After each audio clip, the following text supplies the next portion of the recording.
Good morning. Parang hindi na ako tatayo ha. Parang mas masarap makinig sa mga mensahe ng mga Diyos na mga awitin. Touching ko, makapasangit. If we remember the great sacrifice of our Lord Jesus Christ, makapasangit, makaparagsak.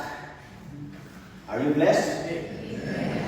Did you have the same emotion that I had while hearing those messages? Ada pa may tatlo kakapsat. Hala nga makapasangit, hala nga makaparagsak, makapakonsensya. Ulit. Naindaklan, tinaramin niya ako Jesus. Ang kurang tinaramin kayo.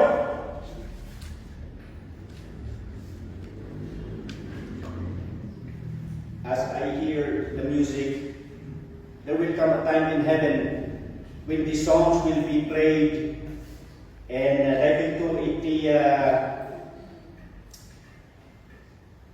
i-assess niya ako Diyos, di pa nagservi tayo.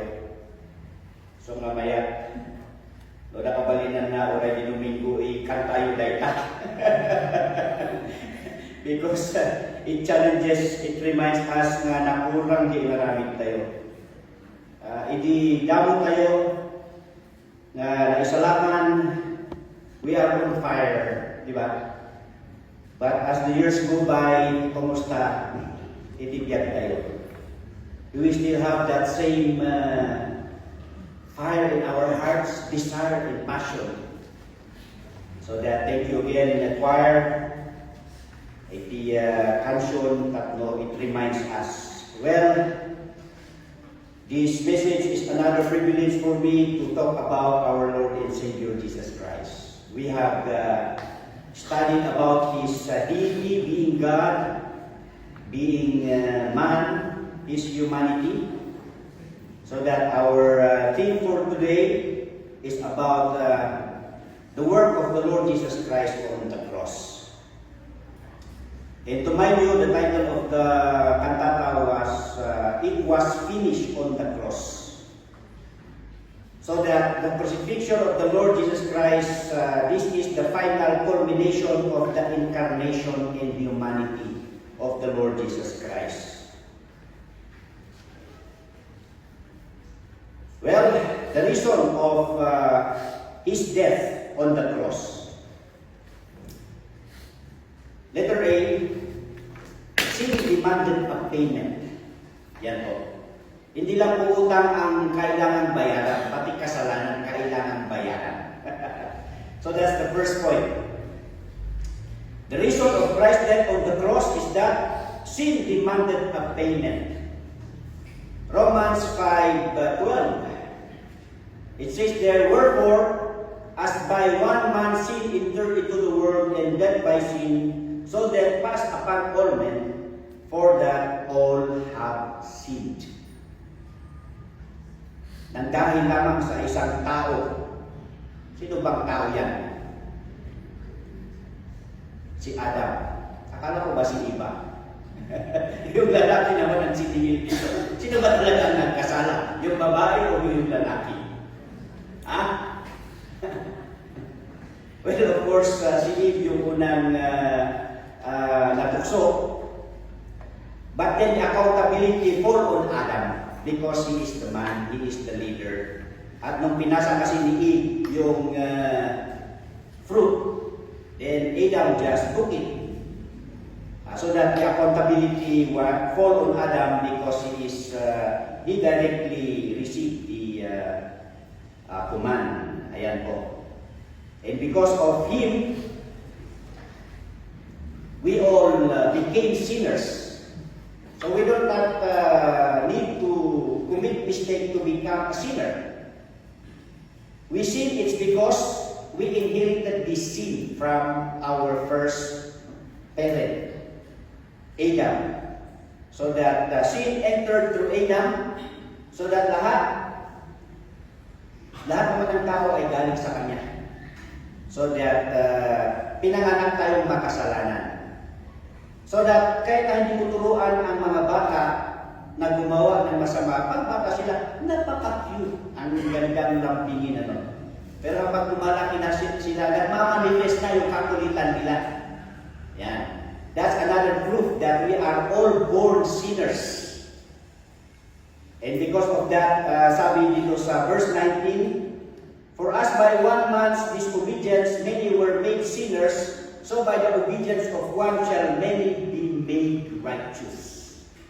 Sa pamamagitan ng isang tao, at walang iba kundi ang Panginoong Hesus na nagkatawang tao, kung kay Adam pumasok ang kasalanan sa mundo, at sa pamamagitan ng isang tao na si Jesucristo, ang lahat ay magiging matuwid sa harapan ng Diyos.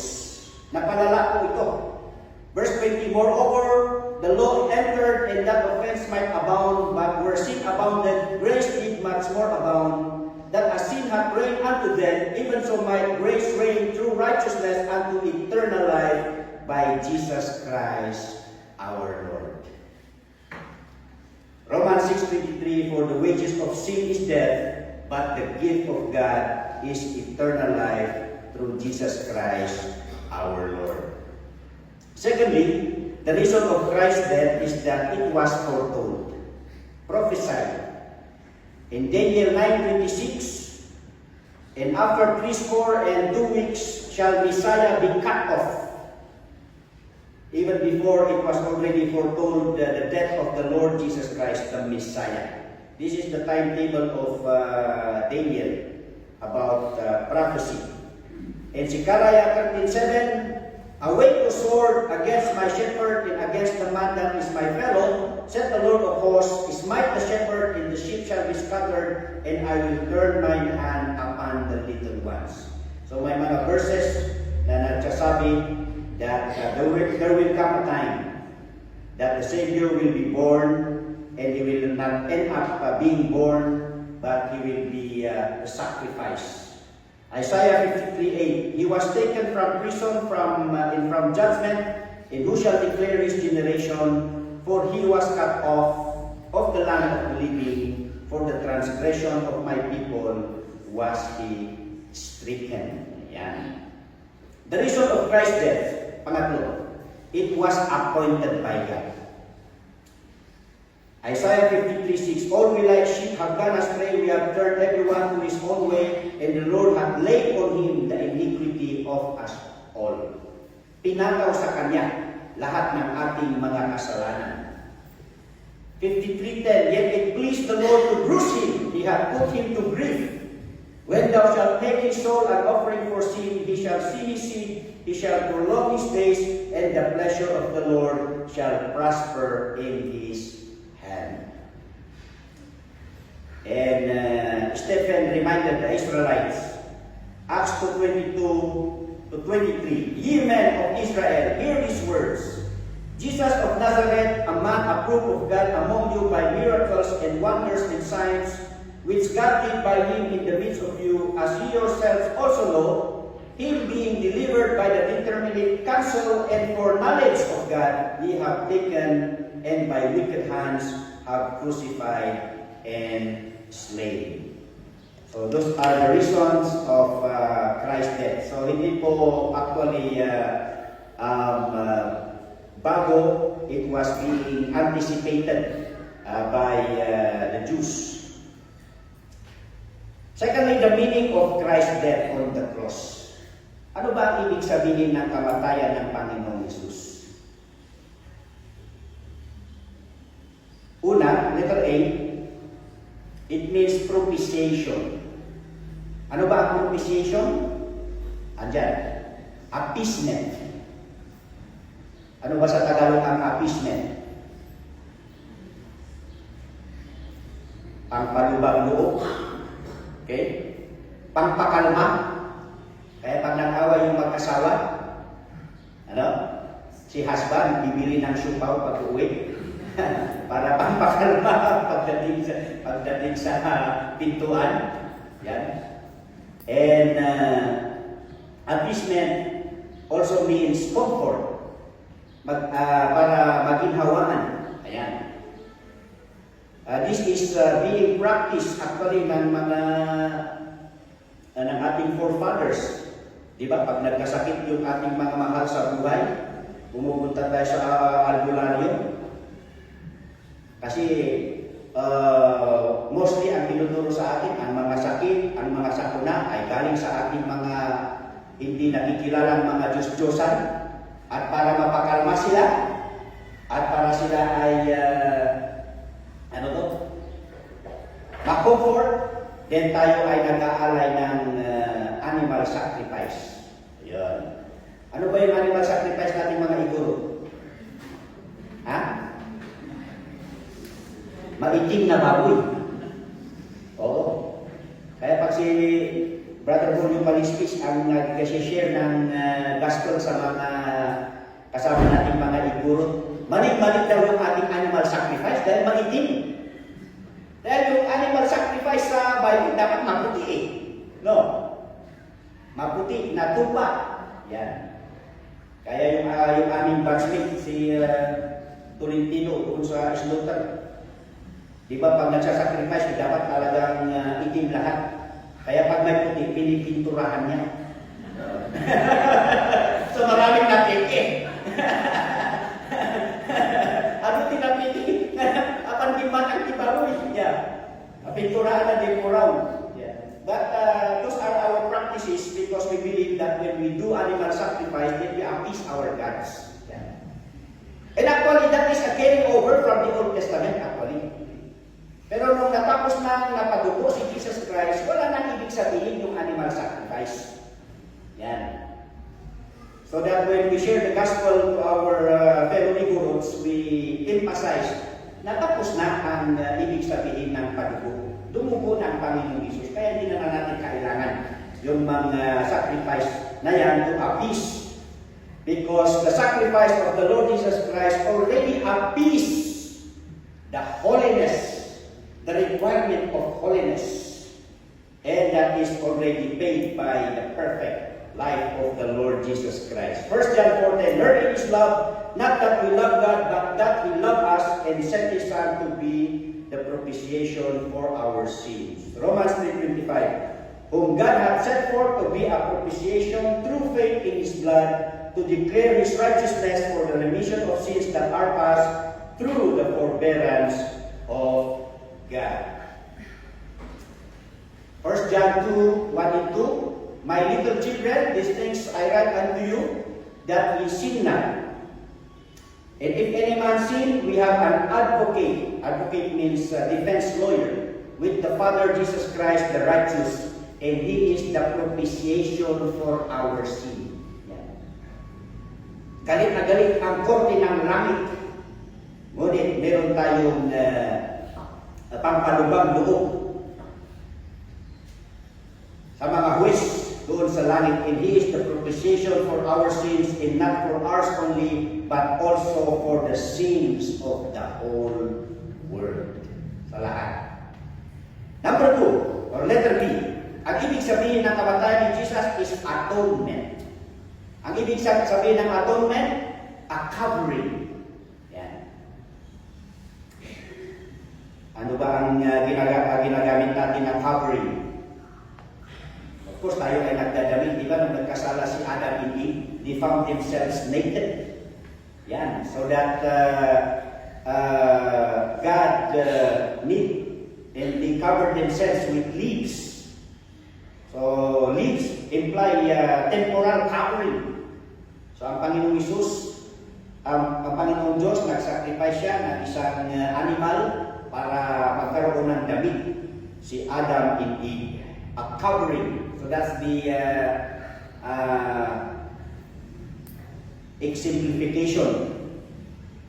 Romans 5:6-11, "For when we were yet without strength, in due time Christ died for the ungodly.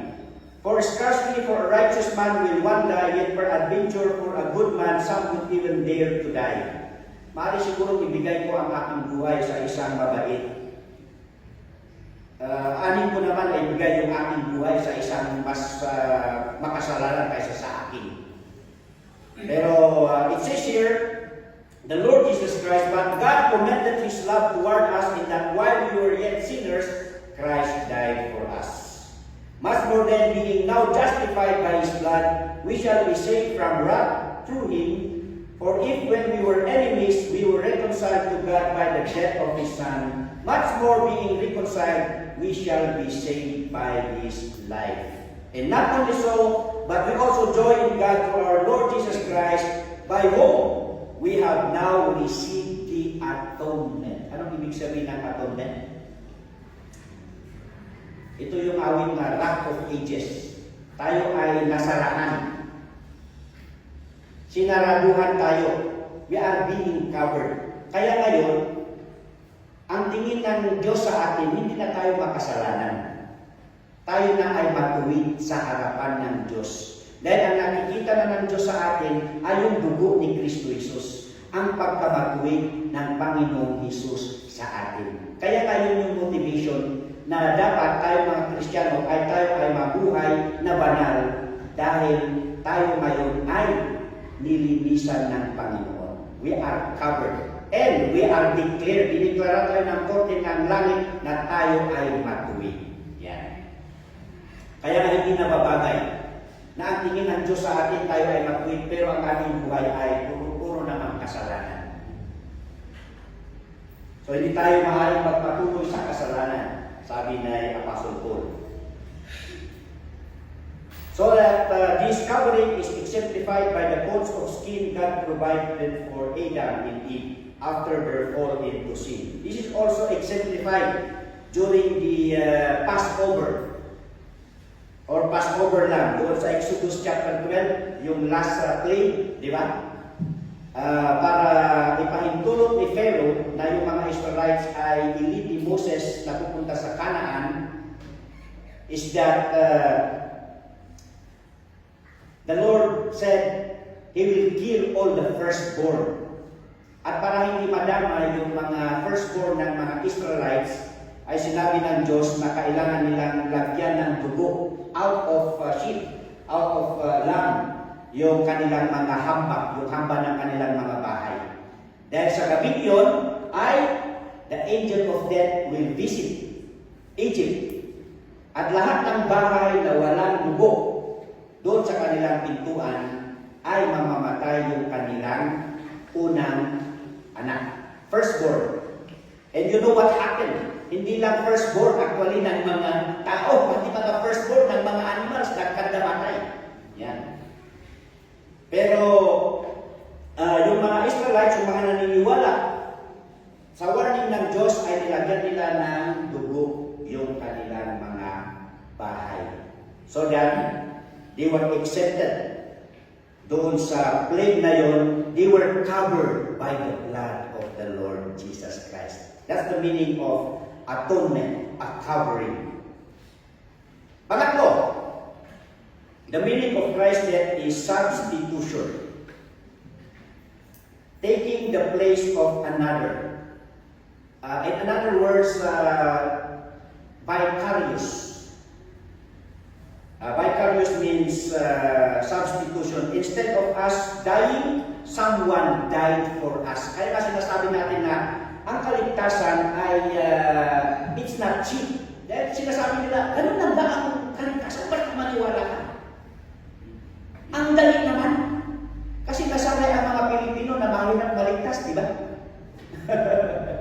You need to do this, to do something, and you do not do this.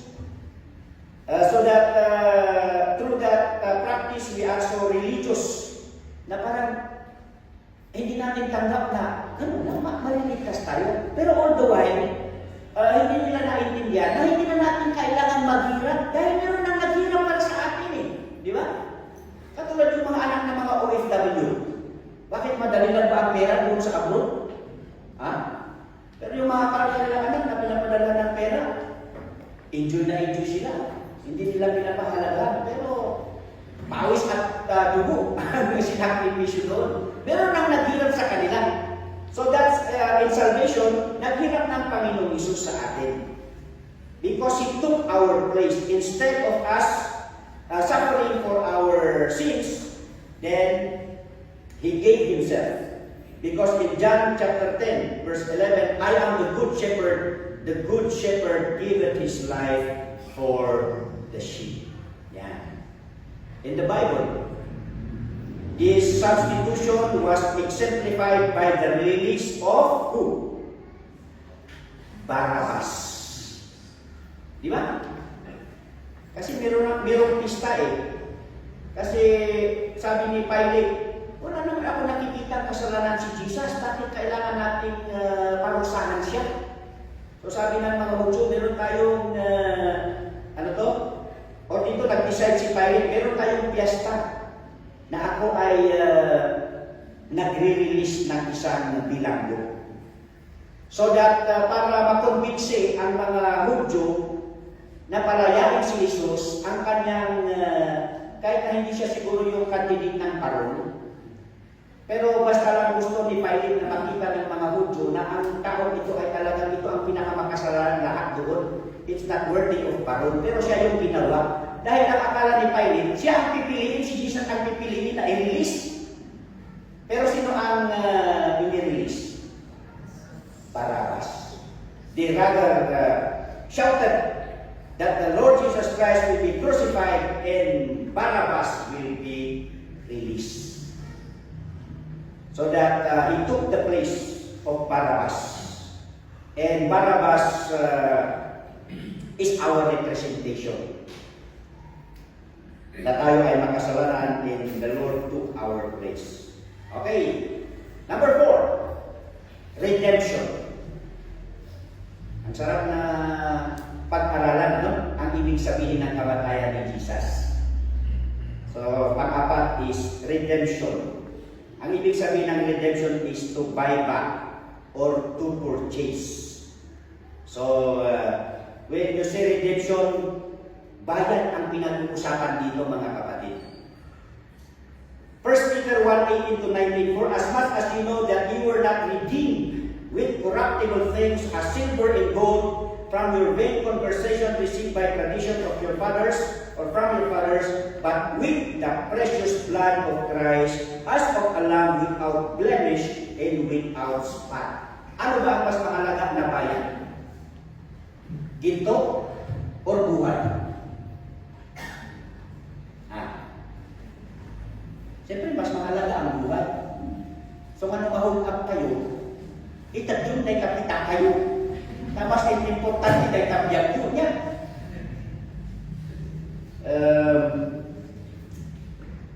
1 Corinthians 6:19-20. What? Know ye not that your body is the temple of the Holy Ghost, which is in you, which ye have of God, and ye are not your own?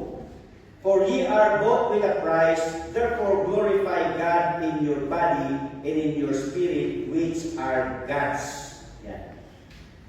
Ngayon, tayo mga Kristiyano, hindi natin sarili actually ang ating buhay. In the first place, yun lang ang ating buhay. Ngunit, binili pa rin tayo ng Panginoon. Kaya nga meron yung tinuturo natin sa bata, o hindi na tinuturo ngayon. Kasi nung kapanahon na namin ata ito, nung Sunday school kami, yung twice own, na ituro ba ni na Ma'am Alona yun? At saka si Ma'am Virgin. Kasi sa school teacher ko si Ma'am Virgin yun pa eh. Twice own. Ibig sabihin, 2 beses na naging pag-aari niya yung kanyang laruan. Kasi ang nangyari nung naglalaro siya, siguro umihi muna siya, pagbalik niya, wala na yung kanyang laruan. So hinanap-hanap na ngayon yung kanyang laruan at going to the neighborhood, nakita na yung kanyang laruan, meron ng batang naglalaro. At sinasabi niya na, ay, sa akin lang laruan niya. Ay, hindi sa akin ito, binili ni papa ko ito eh. Ayan. So ang ginawa ng bata, para maibalik sa kanya yung kanyang laruan, hindi niya inaway yung bata. So, umuwi siya. At kumuha siya ng pera. At nung pagbalik niya doon, binili niya yung kanyang laruan. Ang galing, ano? Kaya yung title ng story na to, twice owned. 2 beses na naging pagmamayari niya yung kanyang laruan. Hindi ba ganyan ang nangyari sa atin? Na tayo ay nilikha ng Diyos. Ngunit tayo ay inagaw ni Satan. Ngunit tayo muli ay binili ng Panginoong Jesus. Wow, that is redemption. Buy back to purchase or to purchase. And then, ang lima, ransom. We are familiar with ransom. This is release payment. Ano na ba ang Tagalog ng release? Para mapakawalan. Yan. Para mapagbayaran, para mapakawalan. Yan. Matthew 20:28. Mark 10:45. Even as the Son of Man came not to be ministered unto, but to minister and to give his life a ransom for many. Para tayo ay mapakawalan because we are in prison. We are bondaged by the enemy. 1 Timothy 2:5-6. For there is one God and one mediator between God and men, the man Christ Jesus, who gave himself a ransom for all, para lahat ay mapakawalan. Yan. To be testified in due times. This is exemplified by the early practice of selling slaves. During the early times, kaya nga si Paul ginamit niya yung bond slave. Because during that time, meron talagang mga tao na pinagbibili. Ito yung mga bond slave. Ang ibig sabihin ng bond slave, kung pinanganak na bond slave, kung sino ang nagmamay-ari ng iyong tatay at nanay, pagmamay-ari ka rin niya. So, napakahirap na sitwasyon ito. Yung Amistad film, alam niyo ba yung Amistad film? Hindi ko pelikula yun. Pero yung Amistad film, this is actually a story of kidnapping Africans to become slaves in the US. So, slave trade yung tinatawag dito. One of the nagsulat ng Amazing Grace, di ba? Slave trader. Yan. So, yung story ng Amistad na ito is that itong mga Africans na na-kidnap sa pinanggalingan nila, dadalhin, pero along the way, na-transfer sila sa isang boat ng Espanyol. So actually, the boat has no relationship actually doon sa nangyayari. Pero dahil yung Amistad boat ang naging focus ng mga nag-iimbestiga doon sa nangyari, ay naging Amistad yung naging Amistad yung title. Nasira tuloy yung ibig sabihin ng aming pangalan. Oo. Kasi sa ibig sabihin kahit i-google nyo, ang ibig sabihin ng Amistad, friendly. Di ba? Friendly naman ako, di ba? Pero dahil sa kwentong yun, nasira yung Amistad. Dahil yung, ang nasa isip ng tao doon sa Amistad is yung kidnapper. Nangingidnap ng mga tao para ibinta. Pero actually during those times, legal pa rin, kaya nag-away ang North and South sa Amerika because of that thing. Kasi agree of ito, slave trading, and the other is not. Nagkaroon ng civil war. So that, during those times, kung ikaw ay isang tao, gusto mong bumili ng katulong, punta ka lang doon sa market. May portion doon. Hindi doon sa wet market niya. Anong classification kaya yun? Di ba? May dry market. Baka sa dry market. Sa portion doon. Kasi buhay ito. Ngayon, pag binili mo yung slave, nasa sayo kung payagan mo siya na mamuhay to become a free man. Yan. So that is the release payment na ibig sabihin dito. Binili tayo ng Panginoon Hesus sa slave market para tayo ay pakawalan. And going back to the story, doon sa Amistad, di ba napakawalan sila? Bakit sila napakawalan? Nanalo yung kaso nila eh. Dahil nung kinidnap sila sa Africa, they were free men. Kinidnap lang sila. Kung sana sila ay slave na nanggaling doon sa Africa, ay pwede pa rin na ituloy na sila ay pipilhin doon pero they were released. It's because they are free men in Africa. Nakidnap lang sila because of this kind of trade. So that is ransom. Yan ang nangyari doon sa kamatayan ng Panginoong Hesus. Binayaran tayo para tayo ay makawalan. Alright. Letter E. Reconciliation. Anong ibig sabihin ng reconciliation? Pista. Ano ba ang pista? Well, sa Benguet, hindi nila masyadong panito kasi among the provinces of Cordillera, ang Benguet ang pinaka-peaceful. Pero sa Abra, sa Kalinga, Mountain Province, Apayao, alam nila ito dahil mahilig sila sa ano? Tribal war. Well, Romans 5:10, for if when we were enemies, we were reconciled to God by the death of His Son, much more being reconciled, we shall be saved by His life. Siyempre, tribal war, away, pagkaaway. Kaaway tayo ng Diyos because of our sins, pero dahil sa Panginoong Hesus na ipanumbalik yung ating relasyon. That is the meaning of reconciliation. Napanood nyo na ba yung ginagamit nila Pastor Salinas na film showing? Peace Child. Do you remember that movie?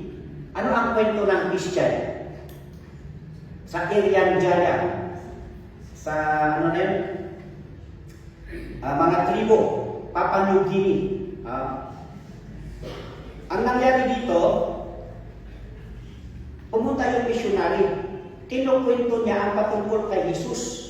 At nung dumating sila sa kwento doon kay Judas, tumawa yung mga taga-Irian Jaya. Bakit? Sa kanila, ang tunay na hero, si Judas, hindi si Jesus. Because one of the virtue is deception. So, yun ang isa sa mga pinakamataas na virtue nila. Kaya nga ang story ng Peace Child na yan, this is a true story actually, na yung isang tribo, binifriend niya yung discipline na, doon, napatpat doon sa island. And they showed themselves friendly. So ngayon, balik na kayo, balik. Maganda rito. Happy dito. Pero nung umuwi sila sa kanilang tribo, sabi nila doon, huwag kayong maniwala sa mga yun kasi mga, another term of sweetie, mapabilin lang ang mga tribong yun. Pero yung isa, hindi siya naniniwala. Kasi tuwing pumapasya siya doon, ay nagpipinigpikan sila, nagpapapinapahitan sila, ayun, sinusunpan nila, pinapakain talaga, masaya. Pero one time, nung bumalik siya, pinakain siya, hindi niya alam, pinataba pala siya. Pinatabahan nila siya, at nung pwede na siyang kainin, ayun, pinatay nila yung taong yun. Pinilipsuin namin sa Kalinga yung Christian, at sabi ng mga taga-Kalinga, oo, pumapatay kami ng tao, pero hindi namin pinakain, sabi nila. Pero sa Irian Jaya, ayun, kinain nila yung tao. So nagkaroon talaga ng tribal war. So ngayon, hindi na alam ng missionary kung ano ang kanyang gagawin. Kasi pag kinukwento niya si Jesus, ay wala, weak si Jesus eh. Para sa kanila, ang hero si Judas. Kasi mapaglinlang lang. Yun ang ugali nila doon. And then, after all, nagkaroon ng tribal war. At hanggang nagsawa na sila sa tribal war. Siyempre, wala na maiiwan sa kanila. So, they need to reconcile. At para ma-reconcile ang dalawang tribo na ito, ang gagawin ng isang tribo, kailangan niyang bayaran yung namatay na tao ng tao rin. At ang binayad doon sa kabilang tribo ay isa sa mga baby ng kanilang tribo. Masakit sa loob ng ina na ibigay yung kanyang anak, but for the sake of peace between the tribes, kaya yung title is Peace Child. Yan.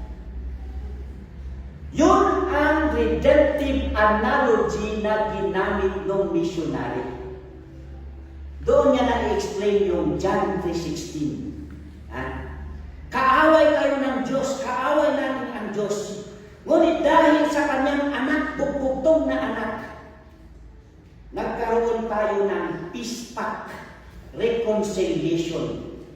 And because of that, naintindihan ng taga-roon ang Ebanghelyo. And of course, we know the story na nagkaroon na ng church doon sa Papua New Guinea. Because of what the Lord had done on the cross as our reconciliation. Amen. Ang galing.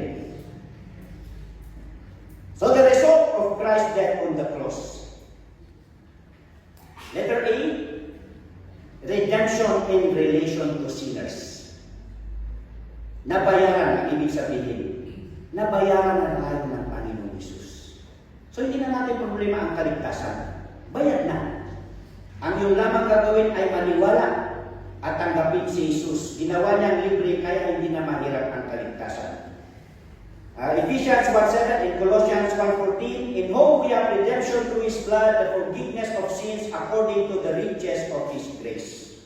Galatians 3:13-14, Christ hath redeemed us from the curse of the law, being made a curse for us, for it is written, cursed is everyone that hangeth on a tree, that the blessing of Abraham might come unto the Gentiles through Jesus Christ, that we might receive the promise of the Spirit through faith. Hebrews 9:12, neither by the blood of goats and calves, but by His own blood He entered in once into the holy place, having obtained eternal redemption for us. I like that. Eternal redemption. Kaya ang ating kaligtasan ay hindi nawawala. Dahil bayad na lahat ang ibig sabihin. Secondly, sanctification in relation to the saints. By the which will we are sanctified through the offering of the body of Jesus Christ once and for all. For by one offering He hath perfected forever them that are sanctified. Galatians 1:4, who gave Himself for our sins, that He might deliver us from this present evil world, according to the will of God and our Father. Kung ang redemption means we are paid by the Lord Jesus Christ, sanctification means we are cleansed by the Lord Jesus Christ. Hinugasan tayo ng Panginoong Yesus. And third result, the destruction in relation to Satan and his cohorts. The implication here is we are rescued by the Lord Jesus Christ. Hebrews 2:14-15, for as much then as the children are partakers of flesh and blood, He also Himself likewise took part of the same, that through death He might destroy him that had the power of death, that is the devil, and deliver them who through fear of death were all their lifetime subject to bondage.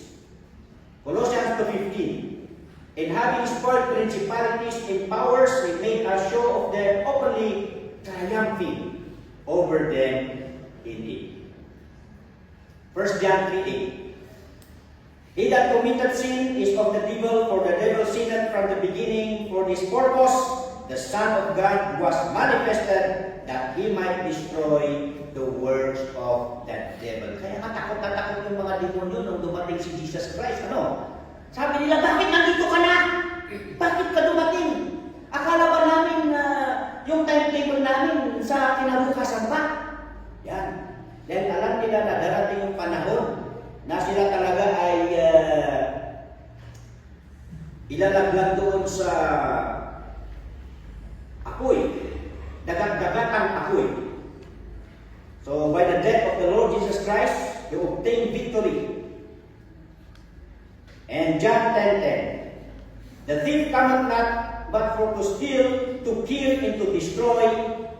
I come that they might have life, and that they might have it more abundantly. So dahil dyan, sinira ng Panginoong Diyos yung plano ng kaaway na tayo ay sirain, tayo ay iligtas, at magkaroon ng masayang buhay. Yan po ang reason. Kaya sinasabi ko, bakit marunong pa ang maging Kristiyano? Bakit yung iba parang hindi sila nawinili at hindi maging Kristiyano? Kaya dapat pag nag-share tayo ng Ebanghelyo, dapat masaya yung mga pagmumukha. At sabi ni Pastor Robito, bumili tayo ng face mask na nakangiti. Kung problema mong ngumiti, bumili ka ng face mask na nakangiti. Yan. Para hindi nila sabihin na, ano ba naman itong nag-share ng masayang balita, magandang balita. Parang problema lang naman yung noo. So kailangan nating masaya pag nag-share tayo ng Ebanghelyo. For the Lord came that we might have life and that we might live more abundantly. So in conclusion, only through Christ that a person can appease God's wrath over him. Tayo ay kaaway, galit ang Diyos sa atin. The Lord Jesus Christ is our propitiation. Walang ibang makakapag-appease sa nagagalit na Diyos dahil sa ating kasalanan. Tanging ang Panginoong Hesus lamang. Kaya nga sabi dito, John 3:36, He that believeth on the Son hath everlasting life, and he that believeth not the Son shall not see life, but the wrath of God abideth on him. Yan. Nakakatawa yung mga kapanahonan ng mga unang evangelist natin, sila Pastor Dawal, Pastor Salinas, kasi may mga partner sila mga Amerikano noon eh. Pag nag-i-English yung mga Amerikano, nag-i-Ilocano, nag-i-jay Pilipino pastor. Hindi na minsan, i-translate jay Pilipino, tinagdak ka ng utok ni Apo Diyos at sumurot kada gijay haan na umawat kanya na. So nga nagbutang da gijay tatao in mawat da ang amin kini Apo Diyos. Sa gijay panunod da ka kada tidakkel nga nga utot nga mapan mangkakan kada kwada. Nang jay rak dito ay kakabsat kaanad jay utot, hindi po ito daga kundi yung galit. Yan. No, ito ka puntok ni Apo Diyos dada ang jay utot niya. Romans 1:18-19, For the wrath of God is revealed from heaven against all ungodliness and unrighteousness of men who hold the truth in unrighteousness, because that which may be known of God is manifest in them, for God hath shown it unto them. Much more than being now justified by His blood, we shall be saved from the wrath through Him. For God hath not appointed us to wrath, but to obtain salvation by our Lord Jesus Christ. Yan. Timang pakalma, magikat, itinungat, iti Diyos. Awat isabali, lunikat ni Iso Kristo. Ano-anong awatan ni Iso Kristo? Ay kat masabat mo to, itinungat ni Apo Diyos. Dakkel na insulto para kini Apo Diyos. Itihan mo mapanamati, ikanalagyan na laro ni Apo Diyos, di pa nakaisalakan mo, kakanupay lang ang patyan, ay sino matihan na kungan? Di ba? So only through Christ that a person's sin can be covered. Tatlo malindan, that's the right word. Tatlo malindan, to be covered. Or another word for that is to be absolved. Yan ba yung word na absolved? To be declared free from blame and guilt. And as a result of being absolved, you are clear, and because you are clear, then you are released.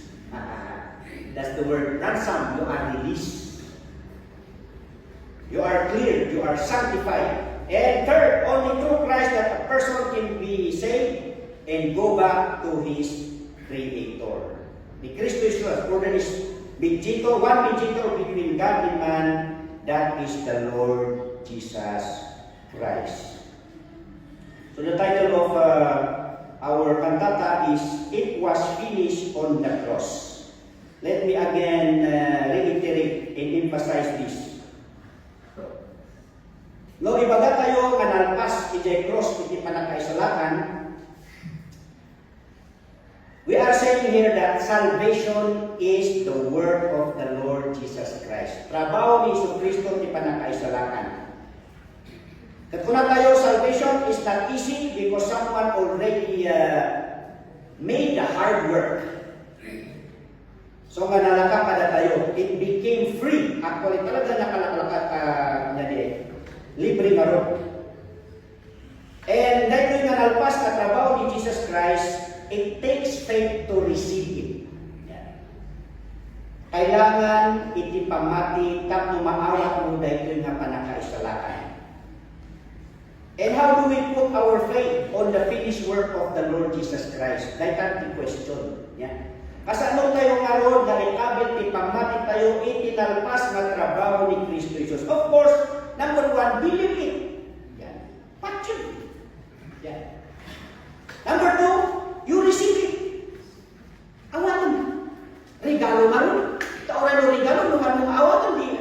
Oray no nakanagat na kita, di awatan. Yeah. Ako na ijay nalatak John 1, but as many as receive it, ijay 1 Corinthians 51, for I delivered unto you the gospel which ye have received. Inawat nyo. Dito nga Ebanghelyo. Kapag ito nga Ebanghelyo ayan. Jay, panakatay, panakaikanamkin, panagtungar ni Kristo Jesus. Kat dapat ay inawat nyo dahil naisalakan kayo. You have received it, and by that, you are saved. Kat nung araw, nung ikabing nung araw, di pamating kini Kristo Jesus, ay kat agbabawin ka di baso mo. Well, ibabawin di baso kahit nga sa ulit, kat gibiyag mo kat sumurot. Iti sa sao ni Apo Jesus, haan kan nga agtuloy, ijay sigod nga biyag mo nga nainlubungan. So that, dahil ko iti ko nga itibibiyag at trabaho ti pamati dahil. Well, your believing, your receiving, your repenting is the work of your faith. So that you cannot say, or you in no way can say, nga word mo, iti panakaisalakan mo, ag-believe ka, kin ag-receive ka, kin ag-repent ka. The word of faith mo dahil ka, iti finished work ni Kristo Jesus. So that salvation, kat nakabasilan ka, iti trabaho ni Kristo Jesus. Tagaro na tayo po, naging issue tayo. Nga kung kunada, ay, doon nag-believe ka, trabaho na ita, tapos ka pinagbilib. Nung nag-receive ka, trabaho na ita. Hanga na ita, iti pagdipindaran, iti panakaisalakan. Di ka sa ano mangarap na maisalakan. Yan. Kapag imulmulang lang ang lang, yung naramit ni Kristo Jesus nga ron. You need to believe it and take it. And then, that is, yan ko na natin Biblia, that is the word of your faith. Dahil na iti response mo. So nga po na ni Apostle Paul, kadaging taga Thessalonica, 1 Thessalonians 1:3, remembering without ceasing your word of faith. So kahit nakasawa, adalang trabaho, iti pamati. Well, po na ni James, for without work, faith without work is dead. Ayan. So mga kakapsat, nalpasan ti panakaisalakan. Kapot nga dahil nga nalpas na panakaisalakan, kas kunak iti Pilipino nga ignorante dahil ka inaramid ni Kristo Jesus. Tati na inaklan nga piyesta tayo dito Pilipinas, Christmas, kinday ko'y Holy Week. Nang handa nga patinggang amutay di pagkasaritaan kini Kristo Jesus, but we need to believe it, receive it, and repent. Dahil biyag tayo, anong nga dahil dati, takunan na iti 1 Corinthians or 2 Corinthians 5:17, if any man be in Christ, he is a new creature. Behold, all things are become new. Kararap tayo. O ako Diyos, agaman kami kaadumanan iti apan minakingita dito sa saong as the world celebrates about this feast of the season. Kada kami, we can rejoice, we can celebrate intelligently. Iti kaaduan na agselebrar iti Holy Week at di panagpakasyon, di panagpaspasyar, panag-relax, iti kamayatan at dayjay agtugaw kami nga apan minakitaan iti sa saom iti naindaklan nga inarami ko. Thank you for covering us by the blood of the Lord Jesus Christ. Tapno lumagpas kada kami iti pungtot iti Diyos ken iti panakaubos. Thank you nga nabayanan kami. Tapno kasta katawan iti pagdanagan mi nga maisingir ka na kami iti baso because sin demands a payment. Kaya salamat iti nalpas na trabaho ni Kristo Jesus nga tinalak mi kat nairaman kami iti panakabayad iti panakadusa mi. Kaya salamat naisubli dayjay relasyon bitin ka. Handa kami nga kitaan nga kabusor. No di kat impatagda kami pa'y nga anak mo haan lang at taon. No di kat impatagda kami nga anak mo so ano malpas di diyan mi dito rabaw ni daga kat iyawi da kami dita ayaw mo. Kaya adubay ubinsa-binsaan mi kat continue to impress these truths so that we could deeply appreciate your love for us iti sakripisyo kada kami so that this will motivate us to keeping on with that fire in our hearts. Intad mo iti amin so that anya kakadagiti pangag na manglaklapad kada kami at maitad mi iti pesmit nga agserbitin ka. So help us, O Lord. Kaya iti kararan mi tinagan ni Apo Jesus. Amen.